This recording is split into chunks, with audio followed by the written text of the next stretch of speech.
नमस्कार, मैं नीरज बाली। दिल्ली के मुख्यमंत्री अरविंद केजरीवाल ने सरकार के अघोषित धन जमा करने के मामले में 75% टैक्स और 10% जुर्माना लगाने के फैसले पर निशाना साधा है। अपने फेसबुक लाइव के जरिए केजरीवाल ने कहा है कि पहले सरकार काले धन वालों के खिलाफ 200% टैक्स की बात कर रही थी और अब ये जो टैक्स लग रहा है, सरकार ऐसा क्यों कर रही है, क्यों घटाना पड़ रहा है। केजरीवाल ने आगे कहा, मैंने पहले भी कहा था, जिस तरह से नोटबंदी के फैसले से कोई कालाधन नहीं आया, उसी तरह से टैक्स की स्कीम से भी कोई कालाधन नहीं आएगा। कालाधन के नाम पर देश के साथ एक बहुत बड़ा धोखा हो रहा है। मोदी सरकार जनता को सिर्फ परेशान कर रही है, केजरीवाल साहब कह रहे हैं।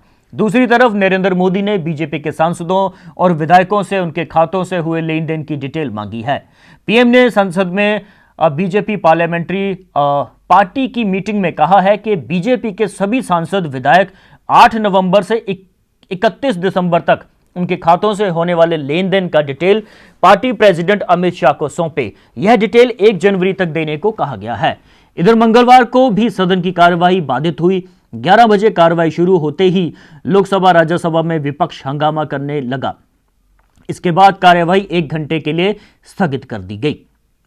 इस बीच बीजेपी के गढ़ से भी कुछ खबरें आ रही हैं। महाराष्ट्र निकाय चुनाव में मिली सफलता के बाद बीजेपी ने गुजरात निकाय उपचुनावों में भी जीत का परचम लहराया है।